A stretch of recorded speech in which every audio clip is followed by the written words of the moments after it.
धर्मराज युधिष्ठिर की कृष्ण से कथा सुनने की इच्छा बनी रही।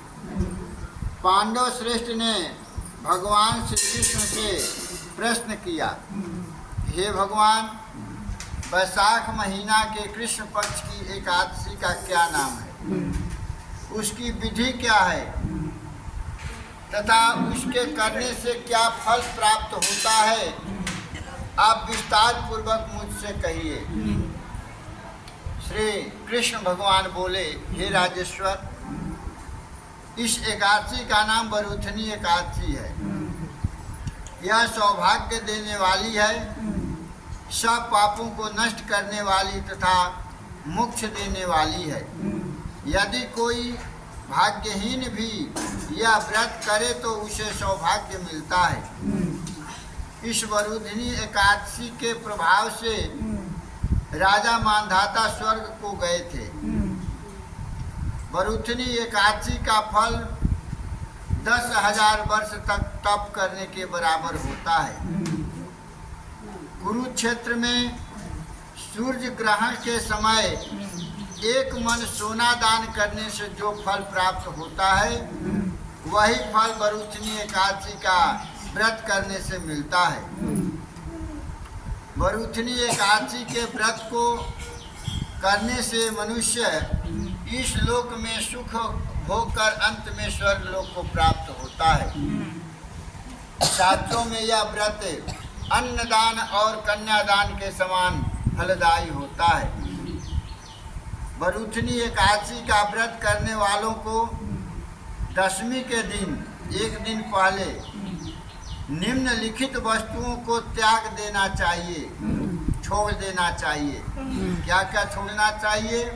कांसे के बर्तन में भोजन नहीं करना चाहिए, मांस नहीं खाना चाहिए, मसूर की दाल नहीं खाना चाहिए, चने का साग नहीं खाना चाहिए, कोदो का साग नहीं खाना चाहिए, शहद नहीं खाना चाहिए, दूसरे का अन्न नहीं खाना चाहिए, दूसरी बार भोजन नहीं करनी चाहिए। व्रती को पूर्ण ब्रह्मचर्य का पालन करना चाहिए। इस नियम से जो करेगा उसको एक मन सोना दान करने का फल प्राप्त होगा। रात्रि के समय शयन भी नहीं करना चाहिए। सारा समय शास्त्र चिंतन और भजन कीर्तन में लगाना चाहिए। दूसरे की निंदा करना एवं पापी मनुष्यों के साथ बातचीत को त्याग देनी चाहिए। क्रोध, मिथ्या भाषण, बिना मतलब के बोलना और क्रोध, ये दोनों को त्याग देना चाहिए। वस्तुतः पूर्ण शुद्धता से यह व्रत करना चाहिए। हे राजन, जो मनुष्य विधिवत, जो विधि इसमें बताया गया है, हे राजन, जो मनुष्य विधिवत इस एकादशी को करते हैं उनको स्वर्ग लोक की प्राप्ति होती है। इस व्रत के महात्म्य को पढ़ने से गंगा स्नान के फल से अधिक फल प्राप्त होता है। सौभाग्य का आधार है संयम। जितना संयम रखोगी उतना ही शांति प्राप्त होगा। भक्ति, त्याग, तपस्या और सेवा सभी क्षेत्रों में संयम चाहिए। अगर भक्ति कर रही हो, त्याग कर रही हो, तपस्या कर रही हो तो उसमें संयम जरूर रखना चाहिए।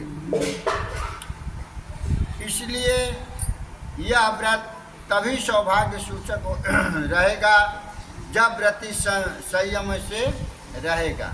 बोलो वृंदावन बिहारी लाल की जय, व्यास माता की जय।